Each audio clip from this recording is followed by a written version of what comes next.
Halo, halo, ketemu lagi kita ya. Oke, semoga kita semua senantiasa sehat dan sukses semua urusan. Amin, amin. Oke, ya, oke. Pada video ini dalam seri kuliah 12 Hukum Ketenagakerjaan ya. Jadi hukum ketenagakerjaan ini sekarang sudah kuliah 12 ya, ke-12. Saya akan membahas tentang lanjutan materi sarana hubungan industrial yang sudah dibahas pada kuliah 11 yang lalu ya. Hukum ketenagakerjaan. Oke. Pada kuliah 11 Hukum Ketenagakerjaan yang lalu dibahas tentang peraturan perusahaan dan perjanjian kerja bersama. Dan ini merupakan rangkaian dari 8 sarana hubungan industrial ya. Oke. Nah, pada video ini dalam seri kuliah 12 Hukum Ketenagakerjaan, saya akan membahas tentang peraturan perundang-undangan. Ya, oke. Jadi eh, ini bagian dari sarana hubungan industrial ya. Sarana hubungan industrial itu ada delapan sarana ya. Oke. Jadi peraturan perundang-undangan yang mengatur tentang ketenagakerjaan. Baiklah, berikut pembahasannya. Oke, ya. Oke, nah tampil di screen ya kuliah 12 Hukum Ketenagakerjaan untuk yang terkait. Nah, yang terkait ada mahasiswa ya. Oh ya, ternyata kalau saya lihat cukup banyak mahasiswa yang mengikuti kuliah saya lewat sini ya. Oke, tentang hubungan sosial ketenagakerjaan ya. Oke. Untuk yang terkait mahasiswa, praktisi, pengamat, pemerhati hubungan industrial ketenagakerjaan. Nah, itulah ya. Oke. Nah, sarana hubungan industrial itu ada 8 ya. 8 sarana hubungan industrial berdasarkan Undang-Undang 13 tahun 2003, yaitu serikat pekerja, organisasi pengusaha, LKS bipartit, LKS tripartit, peraturan perusahaan, perjanjian kerja bersama. Nah, sekarang yang akan dibahas ini adalah peraturan perundang-undangan tentang ketenagakerjaan. Oke, jadi sudah akan 7 sarana ya dibahas. Jadi 6 sarana sudah dibahas dalam kuliah 9, 10, dan 11 yang lalu. Oke, baik ya.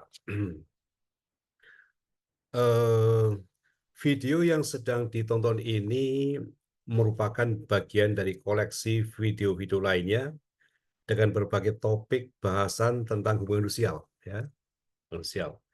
Sambil menonton video ini, teman-teman bisa melihat koleksi video-video saya lainnya dengan cara mudah ya, oke, dengan cara mengikuti petunjuk yang tampil di screen saat ini ya, oke. Nah, ada dua cara untuk melihat koleksi video saya sambil menonton video ini, ya. Jadi sambil menonton bisa juga melihat koleksi video saya. Berikut caranya. Cara pertama, bila Anda sedang nonton di laptop, ya, ada petunjuknya di screen itu ya. Itu cara pertama, nontonnya di laptop. Dan kalau cara yang kedua adalah bila Anda sedang nonton di HP atau gadget, ya.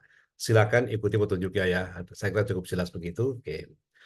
Nah, demikian semoga koleksi video hubungan industrial bisa membantu teman-teman semuanya untuk mengetahui lebih banyak lagi hal-hal terkait dengan hubungan industrial, hukum ketenagakerjaan. Oke, salam sehat dan sukses selalu. Oke, ya, oke. Nah, oke. Nah, baiklah kita mulai ya. Oke. Jadi 6 undang-undang tentang ketenagakerjaan. Ada 6 undang-undang ya. Oke. Yaitu di situ sebagaimana tampil di screen, ini urut kronologi ya, sejak dari tahun 2000 sampai sekarang ya. Kenapa mulai tahun 2000? Ya, karena ini terkait dengan era reformasi. Reformasi itu merupakan perubahan total daripada era Orde Baru zamannya Pak Harto ya. Reformasi dimulai tahun 1998. Oke. Jadi tampil di situ ya, ada 6 ya. Yang pertama adalah Undang-Undang 21 tahun 2000 tentang Serikat Pekerja Serikat Buruh ya. Kemudian Undang-Undang 13 tahun 2003 tentang ketenagakerjaan, sangat populer ini ya. Oke. Undang-Undang nomor 2 tahun 2004 tentang penyelesaian perselisihan sosial, Undang-Undang nomor 40 tahun 2004 sistem jaminan sosial Nasional. Nah, sering disingkat dengan SJSN. Nah, undang-undang SJSN ini nanti yang melahirkan undang-undang tentang BPJS, Badan Penyelenggara Jaminan Sosial. Oke.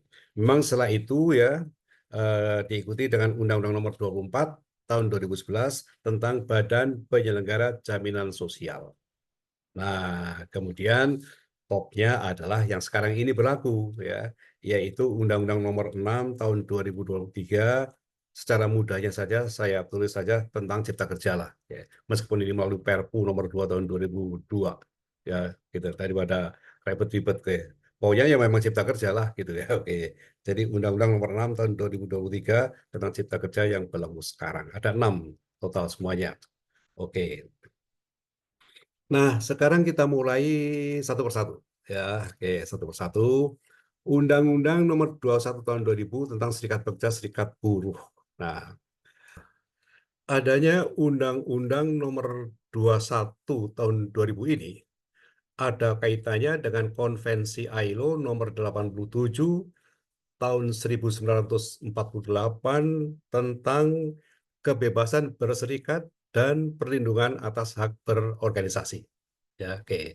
Jadi konvensi ini sangat terkenal ya. Oke. Konvensi ILO, ILO itu singkatan International Labour Organization. Konvensi itu semacam kesepakatan masyarakat internasional ya. Oke. Oke. Nah, keberlakuannya itu tergantung pada negara masing-masing ya. Jadi kalau dia setuju, dia akan melakukan ratifikasi. Nah, Indonesia melakukan ratifikasi ini pada zaman Presiden B.J. Habibie. Jadi pada awal reformasi di tahun 1998, Presiden B.J. Habibie melakukan ratifikasi atau semacam pengakuan atas Konvensi ILO nomor 87 tahun 1948 tentang kebebasan berserikat dan perlindungan atas hak berorganisasi. Oke. Nah, berdasarkan ratifikasi itu, maka ditindaklanjuti dengan terbitnya Undang-Undang Nomor 21 Tahun 2000 tentang Serikat Pekerja Serikat Buruh. Nah, itulah lahirnya Undang-Undang 21 Tahun 2000 tahun 21 tahun 2000 ya. Undang-Undang Nomor 21 Tahun 2000. Oke. Eh, eh, itu satu event yang luar biasa karena selama 50 tahun ya kan kalau kita lihat kan konvensi ILO ini kan diterbitkan tahun 1948. Indonesia baru meratifikasi tahun 1998. 50 tahun kemudian.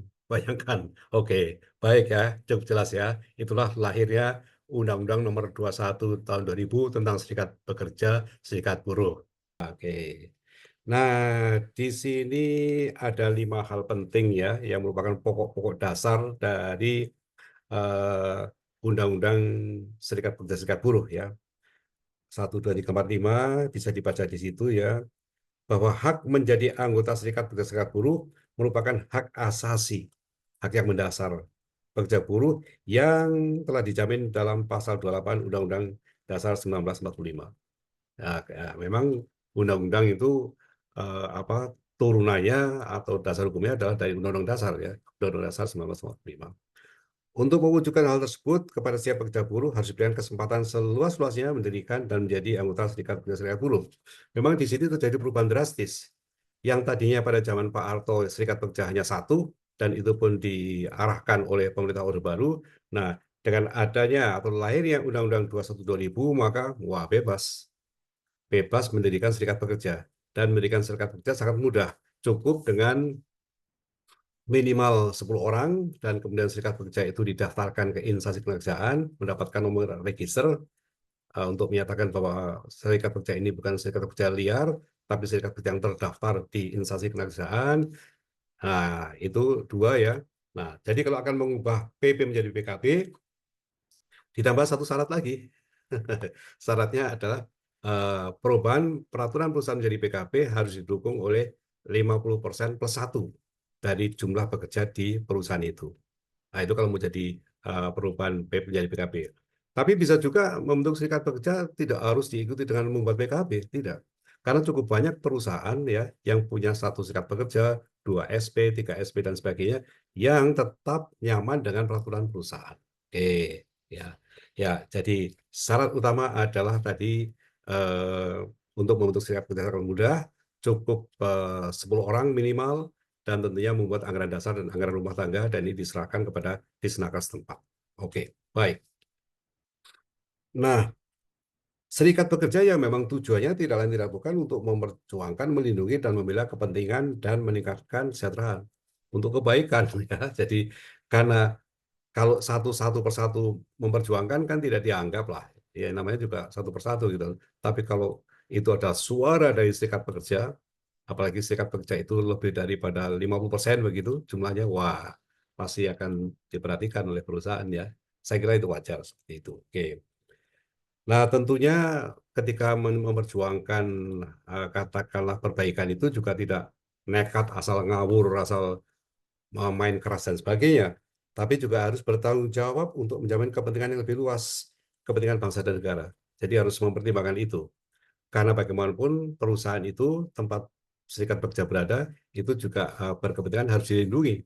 Jadi jangan kemudian asal nekat, ngawur, kemudian main kasar dan sebagainya. Apa, oke. Yang memang mogok adalah hak pekerja ya, tapi ya kalau bisa dengan damai dan dengan musyawarah, begitu ya. Oke. Kemudian yang kelima, oleh karena itu penggunaan hak tersebut dilaksanakan dalam kerangka hubungan industrial yang harmonis, dinamis, dan berkeadilan. Jadi sifat hubungan industrial yang tiga ini, harmonis, dinamis, dan berkeadilan ini sering-sering disebut juga. Dan ada juga tercantum dalam Undang-Undang 33. Adalah memang ideal kalau hubungan industrial di perusahaan itu adalah harmonis. Harmonis ya serasi lah. Suami istri yang harmonis bagaimana? Ya, jarang ribut kan?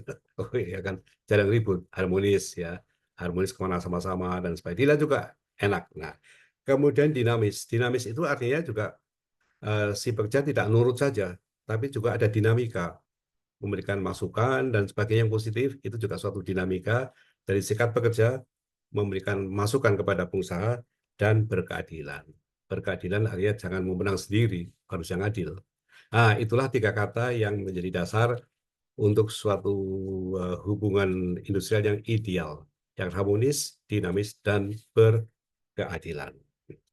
Kita masih di Undang-Undang Nomor 21 Tahun 2000 tentang Serikat Pekerja Serikat Buruh. Nah, inilah perlindungannya ya, inilah perlindungannya.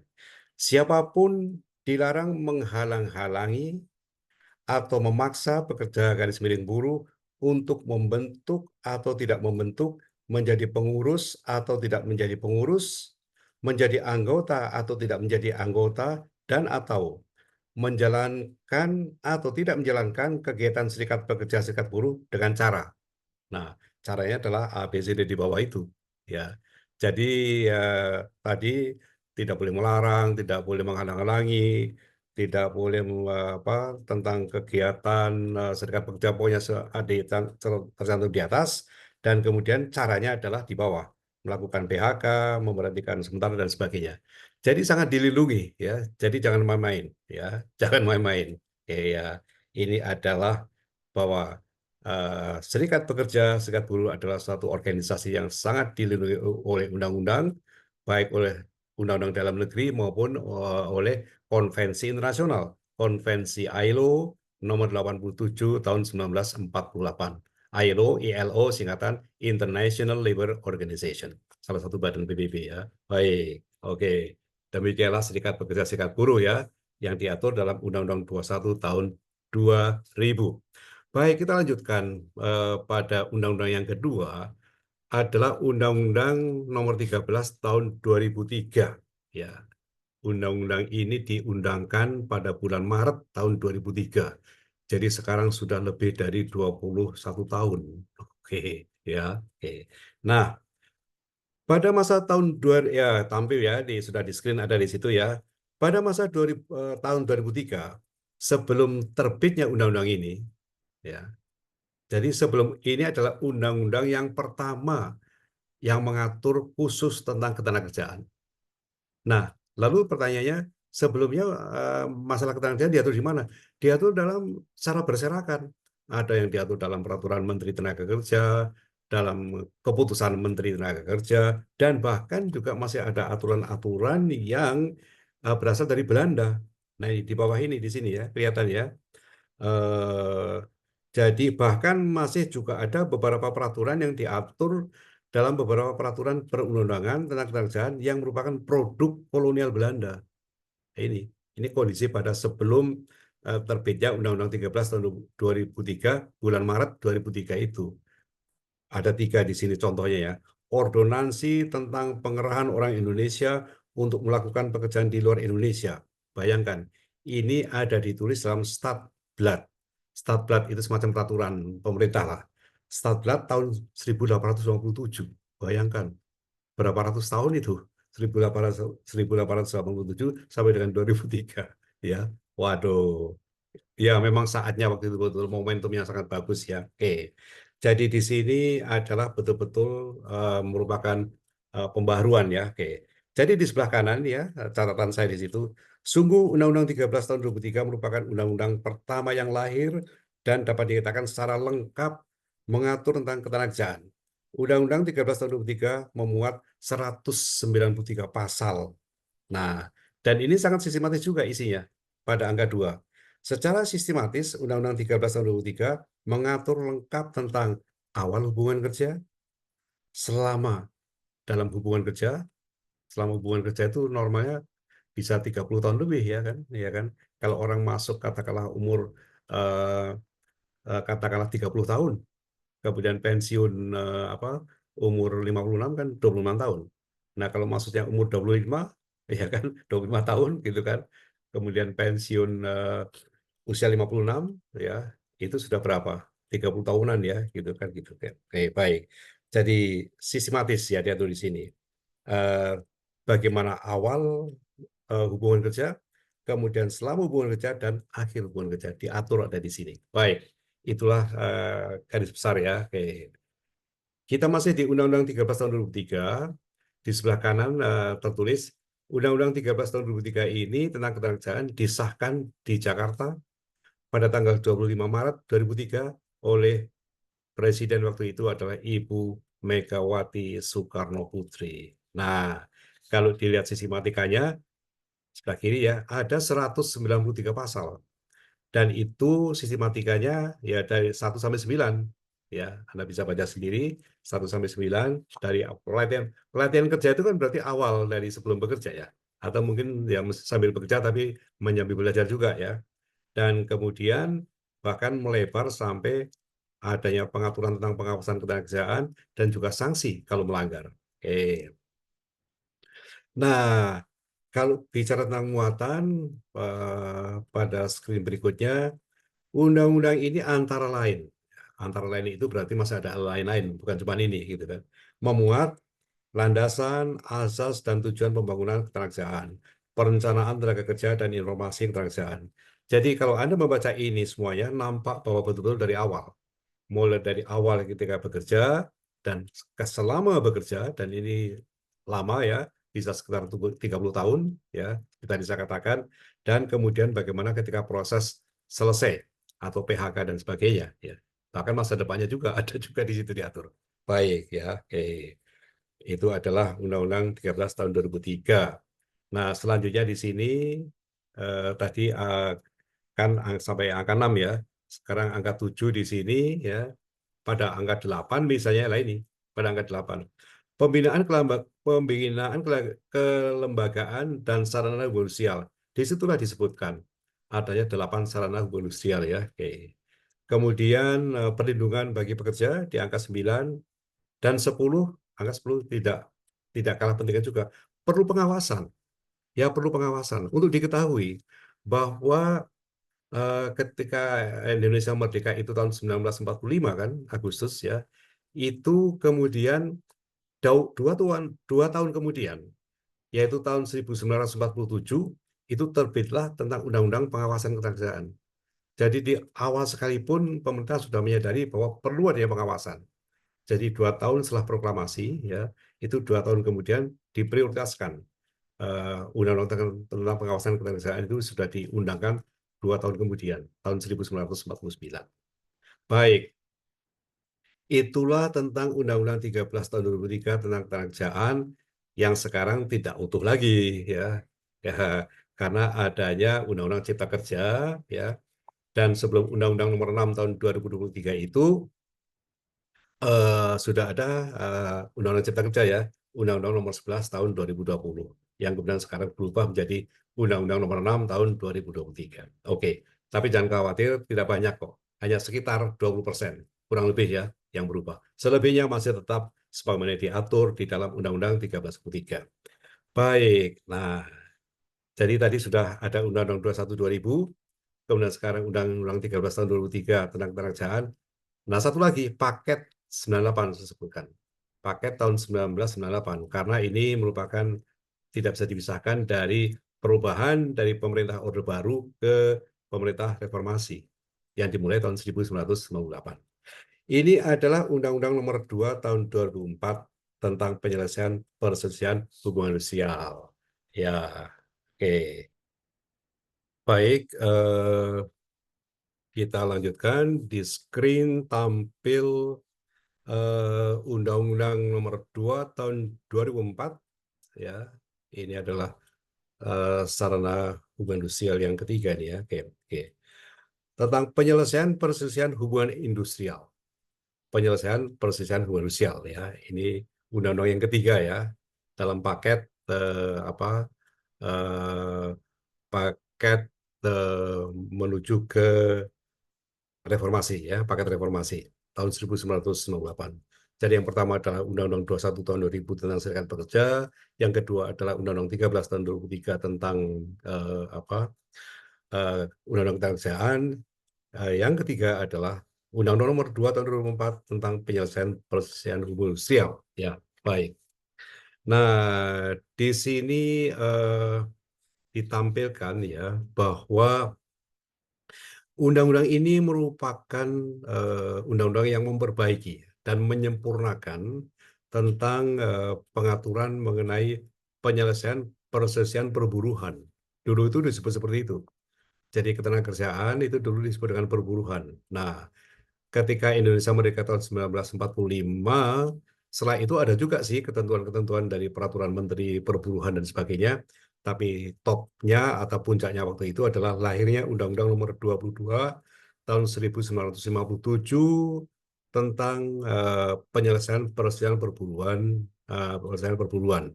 Ya. Nah, undang-undang ini cukup panjang umurnya, karena umurnya adalah dari tahun 1957 baru diubah tahun 2004. Oke, ya. Oke. Nah, jadi cukup panjang ini umurnya, ya. Oke. Nah, berapa? 40 juta 40 47 tahun, ya. Oke. Baik. 1957 sampai 2004, ya. 47 tahun, ya. Oke. Cukup panjang. Baik. Nah, lanjut, ya. Nah, di sini terasa, ya, kepentingannya memang memang saatnya sudah harus diperbaiki, gitu kan. Nah, bicara tentang industrialisasi, ya, bicara industri itu, ya, mau tidak mau ada kaitannya dengan hubungan industrial, kan. Hubungan industrial tentang tenaga kerjaannya ada di situ, ya. Bicara industri, ya. Nah, ini kaitannya dengan hubungan industrial tentang tenaga kerjaan. Itu juga berubah mengikuti, kan. Nah, kan begitu. Jadi kebutuhan tentang penyelesaian perselisihan sosial itu semakin meningkat dan kompleks, sehingga Undang-Undang Nomor 2 tahun 1997 itu sudah tidak cocok lagi, sudah tidak sesuai dengan kondisi perkembangan dalam era industrialisasi, dan oleh karena itu diperlukan suatu penyelesaian perselisihan sosial yang cepat, tepat, adil, dan murah. Memang lebih cepat, lebih cepat. Zaman Undang-Undang 22 tahun 1957 itu tidak ada batas kapan harus selesai harus berakhirnya, ya. Nah, tetapi kalau kita melihat nanti bagian daripada Undang-Undang Nomor 2 tahun 2004, nampak sekali bahwa setiap tahap itu ada batasannya, tidak boleh lebih dari periode itu, seperti itu. Nah, oke, itulah garis besarnya, ya, lebih lebih lengkap, lebih murah, lebih cepat, lebih adil. Oke, seperti itu. Nah, baik. Nah, untuk melihat lebih lanjut, ya, saya kira kita bisa melihat dari bagan atau chartnya tentang proses penyelesaian perselisihan hubungan sosial berdasarkan pada Undang-Undang Nomor 2 tahun 2004. Nah, tampil ya di screen sekarang ini ya, saya tampil ya. Inilah di screen yang tampil sekarang ini adalah bagan atau chart rangkuman dari semua proses dalam penyelesaian perselisihan sosial berdasarkan Undang-Undang Nomor 2 Tahun 2004. Dimulai ya, kita lihat dari bawah ya. Undang-undang ini mengatur perselisihan menjadi 4 macam. Perselisihan hak, perselisihan kepentingan, perselisihan PHK, dan perselisihan antar SPSP dalam satu perusahaan. Nah, kalau perselisihan hak ya hak. Hak yang tidak diberikan jadi perselisihan. Kalau perselisihan kepentingan ini adalah perselisihan yang sering timbul di dalam pembuatan PP atau PKB. Nah, di proses pembuatan itu sering kemudian kan ada perubahan-perubahan. Nah, bicara perubahan-perubahan ini berbeda kehendak pengusaha dan pekerja. Di situ terjadi perselisihan. Nah, itulah yang disebut dengan perselisihan kepentingan. Ya, jadi belum menjadi hak, masih baru diupayakan. Ya, oke. Perselisihan PHK sangat jelas, yaitu karena adanya ketidaksepakatan antara pengusaha dan pekerja dalam proses PHK. Banyak sekali ini. Dan kemudian berlanjut ke pengadilan hubungan sosial. Nah, yang jarang itu adalah tidak terlalu sering terjadi ya, antar SP, serikat pekerja, dan serikat buruh di satu perusahaan. Ya bayangkan kalau SP-nya itu 3, 4, atau 5, mungkin bisa berebut ruang rapat barangkali, ya gitu kan. Itu saya udah booking di sana 2 hari dan sebagainya. Atau mungkin berebut anggota, karena ada seseorang atau beberapa orang yang anggotanya double. Nah ini yang mana yang benar gitu kan. Nah, oke. Tapi ya tidak sampai ke pengadilan lah yang seperti ini. Biasanya kalau perselisihan antar SP-SP ini bisa selesai di perusahaan, didamaikan lah, mudah damai. Tapi bisa terjadi. Baik, nah selanjutnya di sini diatur bahwa tahap pertama adalah harus dilaksanakan perundingan bipartit.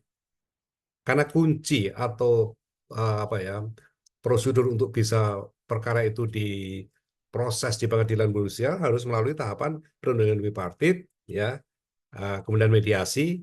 Nah, jadi bisa, kalau kita lihat di sini bisa kita lihat dengan tahapan. Sebutlah tahapan pertama penyelesaian persidangan manusia adalah perundingan bipartit, dan itu pun dibatasi paling lama 30 hari kerja. HK itu hari kerja, dibatasi. Nah, singkat kata kemudian berikutnya kalau ini masih belum dapat mencapai kesepakatan, itu bisa melalui yang tahap kedua. Tampil di situ mediasi, konsiliasi, dan arbitrase. Nah, eh, mediasi dan konsiliasi adalah suatu pilihan. Jadi ini adalah pilihan. Tahap kedua bisa memilih apakah kelanjutannya adalah mediasi, apakah konsiliasi, atau arbitrase. Nah, oke. Tapi kalau sudah melalui perundingan bipartit, itu hampir selalu akan berlanjut ke mediasi. Karena berkas itu ya, berkas semua dokumen hasil perundingan bipartit yang gagal mencapai kesepakatan, itu oleh Disnaker setempat setelah 7 hari kerja tidak ada kemajuan, jadi tetap masih belum selesai, maka berkas itu diserahkan ke mediator di Disnaker untuk kemudian diselesaikan melalui mediasi. Tapi kalau konsiliasi ya pekerjanya yang berselisih cari sendiri. Siapa itu konsiliatornya? Oleh karena itu maka konsiliasi ini sedikit sangat sepi perkara. Nah, arbitrase ini beda dengan pengadilan nusial. Mirip-mirip. Kemiripannya adalah sama-sama punya kewenangan untuk memutus. Jadi arbitrase pun bisa memutus perkara. Dan putusnya pun final dan mengikat. Nah, di sini ada saya tulis angka 1, 2, 3, 4. Nah, ini maksudnya ya, karena ada nomor kan di bawah. Perselisihan hak nomor 1, kepentingan nomor 2, PHK nomor 3, antara SP nomor 4. Nah, jadi mediasi itu bisa menyelesaikan semua perkara. Ya, itu kan pemerintah gitu ya. Nah, konsiliasi ini hanya 3 perkara saja. Konsiliasi tidak berwenang untuk menyelesaikan perselisihan hak. Hanya perselisihan kepentingan, PHK, dan antar SPSP. Nah, yang paling sedikit adalah diberikan kewenangan ya, itu adalah arbitrase. Itu hanya perselisihan kepentingan dan perselisihan antar SPSP. Di mana 2 perselisihan ini jarang juga. Jadi singkat kata adalah lembaga konsiliasi dan lembaga arbitrase adalah 2 lembaga dalam tubuh Undang-Undang Nomor 2 Tahun 2004 yang bisa dikatakan sangat miskin perkara, sepi perkara lah ya. Enggak, yang membanjir adalah hampir semuanya bisa dikatakan mungkin 98% ya. Ya, setelah itu semuanya ke mediasi. Nah, kalau di mediasi juga tetap tidak bisa mencapai kesepakatan, terpulang pada para pihak atau salah satu pihak. Kalau ingin berlanjut, ya lanjut ke gugatan ke pengadilan sosial. Kuncinya di situ, ya kan? Karena harus mengajukan gugatan. Nah, terserah yang menjadi penggugat itu apakah pengusaha atau yang menjadi penggugat itu adalah si pekerja. Dan ini putusan pengadilan sosial ini juga dapat ditolak. Artinya salah satu atau para pihak menolak putusan PHI, ya kan? Nah, kalau ditolak, maka terserah mau dilanjutkan apa tidak. Bisa dilanjutkan ke Mahkamah Agung, tapi hanya dua macam perselisihan, yaitu perselisihan hak dan perselisihan PHK. Jadi hanya dua perselisihan saja yang boleh maju ke kasasi. Jadi perselisihan kepentingan itu habis puas atau tidak puas di Pengadilan Hubungan Industrial. Nah, di sebelah kanan kita lihat untuk yang tahap kedua ini ya, mediasi konsiliasi arbitrase ini diberi waktu juga 30 hari kerja paling lama. Dan Pengadilan Hubungan Industrial adalah 50 hari kerja. Nah, di Mahkamah Agung ini ada 30 hari kerja ini tidak mungkin, tidak pernah bisa. Jadi kalau sampai ke Mahkamah Agung ya lebih dari 30 hari kerja lah ya. Jadi total bisa 9 bulan atau mungkin 1 tahun begitu ya. Baik, itulah garis besarnya tentang penyelesaian perselisihan krusial Undang Nomor 2 Tahun 2004 yang jauh lebih sempurna, lebih bagus, lebih apa ya, bisa dipertanggungjawabkan dan sebagainya. Dan ya memang dibatasi kan waktunya di sini. Beda dengan Undang-Undang 22 1957 yang tidak mencantumkan batas-batas berapa lama harus selesai begitu. Baik, betul-betul suatu perbaikan yang loncatan yang sangat bagus. Oke. Baik, itulah Undang-Undang Nomor 2 Tahun 2004. Oke. Kemudian kita berlanjut dengan ya Undang-Undang SJSN atau lengkapnya Undang-Undang 40 tahun 2004 tentang Sistem Jaminan Sosial Nasional. Sebetulnya undang-undang ini hanya pembuka saja, pembuka dalam arti kata bahwa sesuai dengan ketentuan di dalam UUD 45 ya, bahwa dinyatakan di sana tentang setiap orang itu berhak atas jaminan sosial. Setiap orang di Indonesia ya. Bahkan orang asing pun juga dikenakan wajib ikut jaminan sosial kalau sudah 6 bulan ada di Indonesia. Apalagi orang warga negara asing Indonesia. Nah, jadi sini pertimbangannya ya antara lain bahwa setiap orang berhak atas jaminan sosial untuk dapat memenuhi kebutuhan dasar hidup yang layak dan meningkatkan martabatnya menuju terwujud masyarakat Indonesia yang sejahtera adil makmur. Ya, menimbang ini pasti yang indah-indah. Ya, memang itulah pertimbangan Presiden mengeluarkan atau menandatangani suatu undang-undang ya begitu. Oke. Nah, Undang-Undang SCSN ini pembuka ya. Oke. Karena setelah Undang-Undang SCSN ini nanti akan lahir Undang-Undang BPJS, Undang-Undang Nomor 24 Tahun 2011. Oke. Nah, kita masih bicara tentang Undang-Undang SCSN, Undang-Undang 40 tahun 2004 di sebelah kiri, ya pasal 5 ayat 3. Nah, ini adalah Badan Penyelenggara Jaminan Sosial, ya. Sebagai ayat 1 itu ada Jam Sostek, ada Taspen, ada Asabri, ada Askes. Ini sesuai dengan bidangnya masing-masing, ya. Ini sudah berjalan. Nah, jadi kalau dilihat kronologinya pada pada screen berikutnya ya di sebelah kiri kronologi atau proses dulu-dulunya jadi sebelum SCSN itu sudah ada lahir Jam Sostek Undang-Undang Nomor 3 tahun 1992. Nah, kemudian urut-urutannya setelah itu lahirlah Undang-Undang 24 tahun 2011 yang merupakan katakanlah turunan daripada Undang-Undang Nomor 40 tahun 2004 tentang SCSN. Nah, 1 Januari tahun 2014 Jam Sostek berubah menjadi badan hukum PT Jam Sostek statusnya ya. Oke. Nah, di situ Jam Sostek menyelenggarakan jaminan kecelakaan kerja, jaminan kematian dan jaminan hari tua. Ini pun sudah dilaksanakan sejak Undang-Undang 3 tahun 1992 dulu. Oke. Pada tahun 2014 pemerintah menyelenggarakan program jaminan kesehatan JKN. Nah, sekarang itu kan ada BPJS Kesehatan dan BPJS Ketenagakerjaan ya, seperti itu. Oke, ya, oke. Nah, masih di eh, baik. Sekarang kita masuk kepada Undang-Undang Nomor 24 Tahun 2011 tentang BPJS, Badan Penyelenggara Jaminan Sosial. Jadi berdasarkan Undang-Undang Nomor oke slide berikutnya ya di sebelah kiri ada angka 1, angka 2 di situ ya. Oke. Undang-Undang Nomor 24 tahun 2011 tentang BPJS ya. Ini merupakan pelaksanaan Undang-Undang Nomor 40 tahun 2004 tentang SISN itu. Jadi ini adalah eh, apa ya kenyataannya atau apa ya prakteknya. Jadi secara teori adalah SISN harus ada suatu jaminan sosial bagi seluruh rakyat Indonesia dan itu diwujudkan dengan satu program yang didasarkan atas Undang-Undang Nomor 24 tahun 2011 yaitu Undang-Undang tentang BPJS. Nah, Undang-Undang Nomor 24 tahun 2011 merupakan pelaksanaan dari Pasal 5 ayat 1 dan Pasal 52 Undang-Undang Nomor 40 tahun 2004 tentang SISN dan seterusnya. Oke, SISN. Nah, sehingga kalau secara garis besarnya ya secara mudahnya seperti yang tampil di screen ini. Jadi intinya BPJS itu ada dua macam ya. Ada BPJS Kesehatan dan tentunya fokus menyelenggarakan program jaminan kesehatan ya.